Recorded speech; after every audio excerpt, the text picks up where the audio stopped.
Un miracle d'avant Noël s'est produit près de l'embouchure de la rivière Chalumna, en Afrique du Sud, le 22 décembre 1938. Marjorie Courtney Latimer, la conservatrice de l'East London Museum, effectuait sa visite habituelle au dock. Elle vérifiait s'il y avait des prises inhabituelles de la part des pêcheurs locaux. Soudain, elle aperçut une étrange nageoire dépassant d'un tas de poissons abandonnés. Intriguée, elle nettoya la vase pour révéler une découverte incroyable. Un poisson bleu pâle aux éclats argentés, doté d'épaisses écailles et de 4 nageoires ressemblant presque à des membres. Et il était énorme, 1,50 m de long pour environ 57 kg.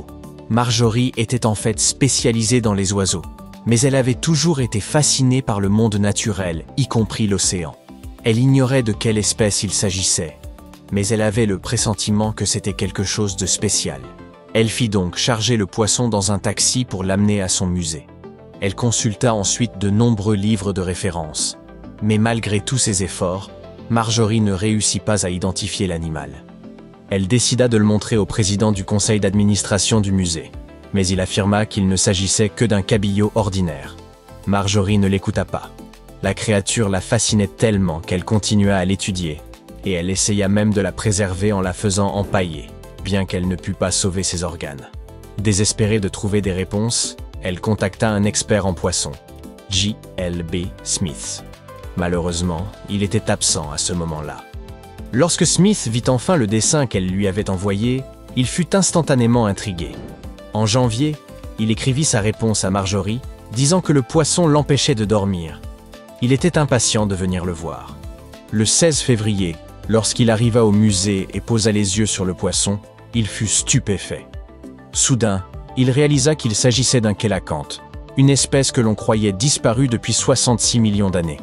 Cela en faisait un taxon Lazare, une espèce éteinte qui réapparaît après une longue absence dans les archives fossiles. C'était comme de voir un fossile prendre vie. Les scientifiques pensaient que cette créature avait disparu avec les dinosaures.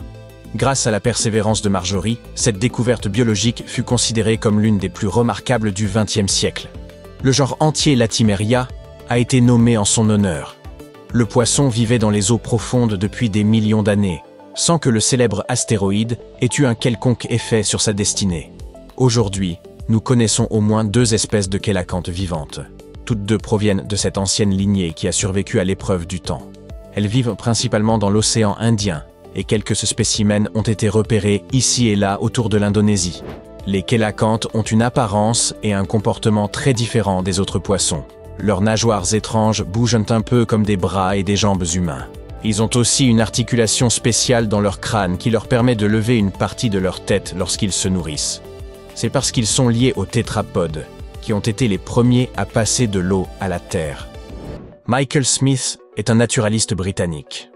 En juillet 2018, il explorait la chaîne de montagnes reculées de Wondiwoy en Papouasie-Occidentale, Indonésie.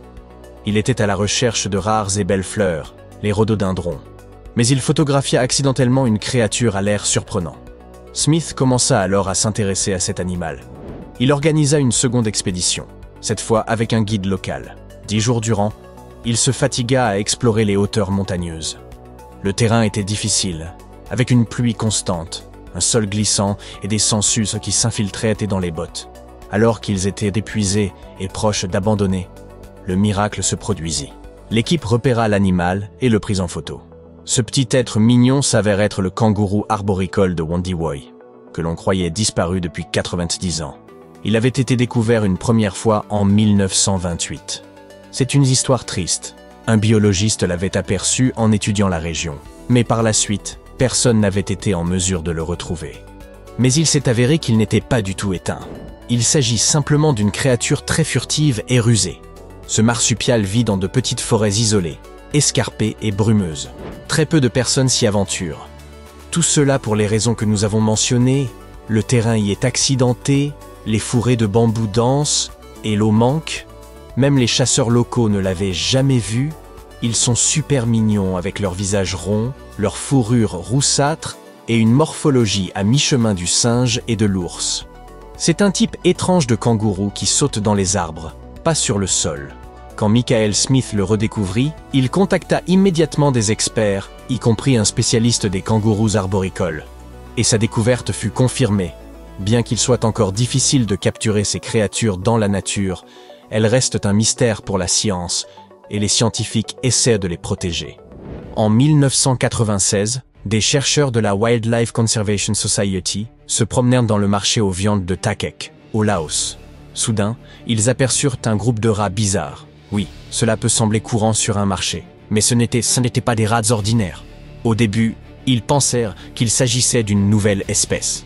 Ils appelèrent ce nouveau rongeur le Kaniu. Cet animal était si différent des autres rongeurs que les biologistes voulurent le placer dans sa propre famille.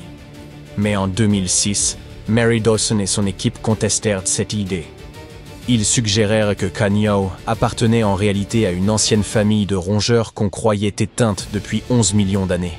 La même année, les scientifiques capturèrent enfin un spécimen vivant pour le documenter. Et devinez quoi? Il était effectivement issu de cette famille de rongeurs. Ils n'avaient pas disparu. Ils avaient simplement préféré éviter les feux de la rampe et décidé de se retirer dans les karsts du Laos et une petite partie du Vietnam. Il s'avère que les habitants connaissaient bien le rongeur et le capturaient régulièrement pour s'en nourrir. Une bonne raison de se cacher et de vivre en ermite. Désormais, ces créatures suscitent un immense intérêt parmi les scientifiques et font l'objet d'études approfondies. En 2019, des scientifiques entreprirent une expédition sur l'île Fernandina dans l'archipel des Galapagos. Au cours de l'expédition, l'équipe commença à remarquer des choses étranges, des traces, des excréments et des marques de griffes sur les arbres. En les suivant, ils découvrirent soudainement qui en était l'auteur. Une tortue mystérieuse qui vivait à haute altitude sur l'île volcanique. C'était une tortue femelle solitaire. Ils la surnommèrent Fernanda, parce qu'ils reconnurent en elle la tortue géante de Fernandina, une espèce qu'on pensait éteinte depuis 112 ans. La dernière fois que nous avions vu cette espèce, c'était en 1906, lorsque des scientifiques trouvèrent une tortue mâle et l'envoyèrent à l'Académie des sciences de Californie. Ils pensaient que les éruptions volcaniques et la chasse intensive avaient conduit à la disparition complète de cette espèce. C'était un événement majeur.